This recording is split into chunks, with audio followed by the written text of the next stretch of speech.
भी वहां रुकवाते हैं। आपका कार्य तो बहुत सराहनीय रहा। जो भी पुलिस कर्मचारी आज साथ में थे, बहुत ही प्रशंसनीय सहयोग आपका रहा, लेकिन कहीं न कहीं आपने हमारी बात को नजरअंदाज किया। आज पहला दिन था, हम भी नहीं चाहते कि किसी प्रकार का आवेश में आके कोई गलत कदम उठाया जाए। हम कानून को हाथ में नहीं लेना चाहते। हम संघर्ष करने वाले लोग हैं। संघर्ष के माध्यम से समाज को न्याय दिलाने का कार्य करते हैं। लेकिन अगर मजबूर किया जाएगा, हमें उकसाने का प्रयास किया जाएगा, हमारी बातों को अनसुना किया जाएगा, तो आप इस बात को मान ले और जान ले कि सड़क जाम करने में हमें 2 मिनट का भी समय नहीं लगेगा। तो मेरा निवेदन यही है कि यह यात्रा एक दिन की नहीं थी। अभी तो हम खुटार पहुंचे हैं। आज हमारी आवाज को सिंगरौली के लोगों ने सुनने का प्रयास किया है, क्योंकि सोशल मीडिया का जमाना है। सड़क पे चलते हुए हमारे साथियों ने अपनी आवाज को जन जन तक पहुंचाने का काम किया है। कल हो सकता है सिंगरौली के लोग जग जाएं और जब सुबह 9 बजे खुटार से यह संघर्ष यात्रा रजमिलान के लिए आगे बढ़े तो हमारी संख्या में बढ़ोतरी हो जाए। हमें इस बात की चिंता कतई नहीं है कि हमारी संख्या क्या है, क्योंकि क्रांतिकारी बनने के लिए हमें भेड़ बकरियों की आवश्यकता नहीं है। एक शेर ही काफी है जंगल में राज करने के लिए। ये संयुक्त संघर्ष मंच के क्रांतिकारी हैं। ये घर से जब निकले हैं तो संकल्प लेकर निकले हैं कि सिंगरौली के लोगों को सुरक्षित जीवन दिलाएंगे या तो जेल में जाके क्रांति करेंगे। तो हमें जेल जाने से भी कोई परहेज नहीं है। अगर सिंगरौली का प्रशासन यह सोचता होगा कि फरसाना, अगर आपने अडानी के दबाव में आकर के, यहां के राजनेताओं के दबाव में आकर के इस संघर्ष यात्रा को कुचलने का कार्य किया, तो हम लोग सामूहिक रूप से जेल जाने को तैयार हैं। हम एक कदम पीछे नहीं हटने वाले लोग हैं, लेकिन जेल में जाने से पहले ऐसी क्रांति ला देंगे कि हम जेल के भीतर रहेंगे, लेकिन सिंगरौली की सड़क पर सिंगरौली के लोग नजर आने शुरू हो जाएंगे। तो आदरणीय सिंगरौली वासियों, खुटार वासियों, आपका यह क्षेत्र पंचायती क्षेत्र है। आपके क्षेत्र में जिला पंचायत के सदस्य होंगे, जनपद पंचायत के सदस्य होंगे, अनेकों ग्राम पंचायतों के सरपंच होंगे, जिनकी नैतिक जिम्मेदारी है कि अपने क्षेत्र के लोगों के जीवन को सुरक्षित बनाएं।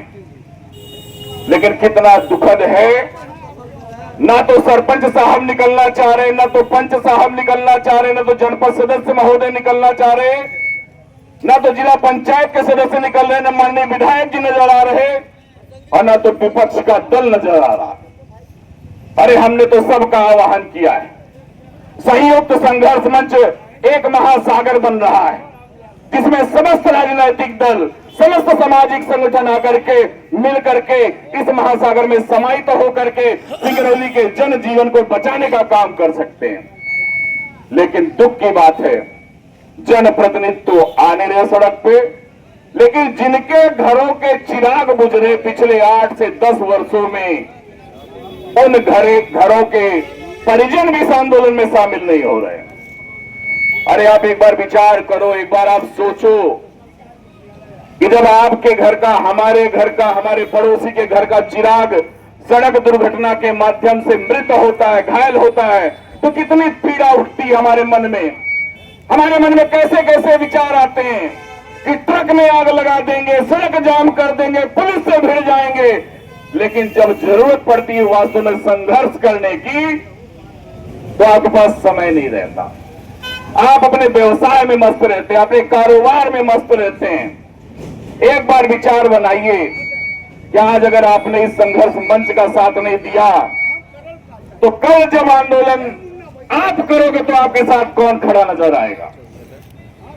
तो मेरा यह निवेदन है, मेरा यह अनुरोध है, चूंकि हम लोग लगभग 2-2.5 घंटे की यात्रा कर चुके हैं, हम लोगों के पास भी काम है, घर परिवार है, इसलिए हम लोगों ने 3 दिवसीय संघर्ष यात्रा करने का निर्णय लिया है, जो आज 18 तारीख से परसौना से प्रारंभ होकर खुटार पहुंचा है। ये यात्रा यही आज रुकेगी सारे कार्यकर्ता अपने अपने घर चले जाएंगे, अपना काम करेंगे। और सारे साथियों से मेरा निवेदन है जो आज शामिल हुए हैं, अपनी शक्ति का प्रदर्शन आपको करना है। कल हमको अपनी संख्या दुगनी करके आना है। सुबह 9 बजे है यात्रा, यहां से पुनः प्रारंभ होगी जो रजमिलान तक जाएगी। रजमिलान में विश्राम करने के बाद 20 तारीख को हम लोग गड़ाखाड़ के लिए प्रस्थान करेंगे। जब कल सुबह यहां से यात्रा शुरू होगी तो रामदास जी का शायद यहीं पे कहीं पे दुर्घटना में मृत्यु हुई है, उस स्थल पे जाके उनकी मृत आत्मा की शांति के लिए ईश्वर से कामना करेंगे। तो हम चाहेंगे कि खुटार के निवासी, आप किसी भी धर्म के हो, किसी भी जाति के हो, किसी भी राजनीतिक दल से जुड़े हो, सारे लोग सामूहिक रूप से उस श्रद्धांजलि सभा में जरूर आइएगा। बाकी यह यात्रा हम 10 लोग मिलकर ही पूर्ण कर लेंगे। अपनी आवाज को जिला प्रशासन तक पहुंचा लेंगे, अडानी प्रबंधन तक पहुंचा लेंगे, मध्य प्रदेश सरकार तक पहुंचा लेंगे। अगर आपकी आत्मा जग जाए, आपके कदम साथ चलने को तैयार हो जाए, तो आप सभी का स्वागत है खुटार से रजमिलान तक। आप भी इस संघर्ष यात्रा में शामिल हो।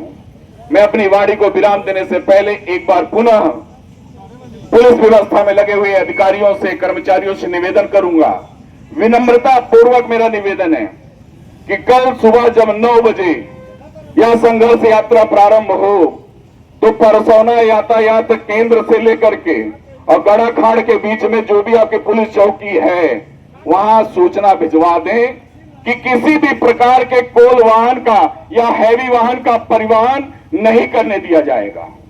अगर कल आपने मजबूर किया तो हथकड़ियां लेके आइएगा और डंडे लाठी लेके आइएगा, क्योंकि अगर आपने हमारे प्रेम की भाषा को नहीं समझा तो हम भी कानून की भाषा में या तो अपराध करेंगे या तो कानून की भाषा में आप हमें अपराध करने के लिए मजबूर करेंगे। तो मेरा निवेदन है वरिष्ठ अधिकारियों तक यह संदेश जरूर पहुंचा दें कि संघर्ष मंच ने निवेदन किया है कि जब तक यह यात्रा चल रही है तब तक कम से कम माननीय जिला दंडाधिकारी महोदय के आदेश का पालन करा दिया जाए, क्योंकि हमारे सिंगरौली में जिला कलेक्टर महोदय के आदेश का पालन नहीं होता है।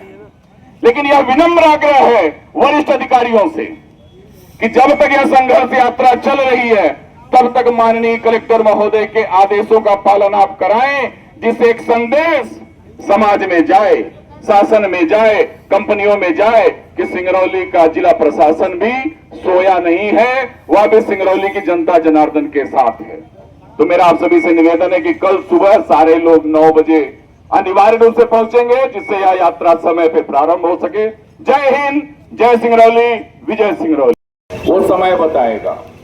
भाई अंकित सिंह जी ने आप सभी का आह्वान किया है कि परसौना क्षेत्र के समस्त व्यवसायी, समस्त रहवासी कम से कम 10 कदम तो साथ दे दें। अगर आप 10 कदम के साथी नहीं बनते तो याद रखिएगा आने वाले दिनों में चंद कदम के साथी जरूर बनेंगे, लेकिन स्थितियां क्या होगी, आज यह संघर्ष यात्रा है, वह दिन मातम का होगा। कंधे में कहीं न कहीं एक लाश पड़ी होगी और हम सब राम नाम सत्य करते हुए आगे बढ़ते रहेंगे। तो मेरा निवेदन है, मेरी बातें कड़वी लग सकती है, नीम कड़वी होती है, लेकिन अनेकों मर्ज की दवा भी कहलाती है। तो कड़वा बोलना पड़ता है क्योंकि आपकी आत्मा सो चुकी है। आप रात दिन पूजा पाठ करते हैं, भगवान को मनाते हैं, लेकिन अपने जीवन को सुरक्षित करने के लिए संघर्ष नहीं करना चाहते। हमारे साथ यहाँ पे माड़ा क्षेत्र के जनपद सदस्य भाई रणधीर सिंह जी भी हैं। मैं उनसे आग्रह करूंगा कि चंद शब्द अपने माध्यम से समाज तक पहुंचाने का प्रयास करें, समाज का आह्वान करें, क्योंकि आप जनप्रतिनिधि हैं, जनता के चुने हुए जनप्रतिनिधि हैं, जनता से सदा जुड़े रहते हैं, दिन रात जनता के बीच में बने रहते हैं। तो शायद आपकी बातों को सिंगरौली की जनता भी समझे, क्योंकि आप सिंगरौली के भविष्य हैं। तो मैं चाहूंगा अपनी बात को रखें, और जैसे ही रणधीर सिंह जी की बात समाप्त होगी, हम लोग इसी सड़क मार्ग पे आज तक सड़क दुर्घटना के माध्यम से मृत आत्माओं के शांति के लिए 2 मिनट का मौन रखेंगे, और उसके बाद यह यात्रा देशभक्ति गीत के साथ प्रारंभ हो जाएगी, जो खुटार तक निरंतर चलती रहेगी। जिनकी आत्मा जगती जाए वे इस यात्रा में शामिल होते जाएंगे, और जिनकी आत्मा मरी हुई है शरीर तो जिंदा है लेकिन आत्मा मर चुकी है, वे अपनी बारी का इंतजार करते रहेंगे। भाई रणधीर सिंह।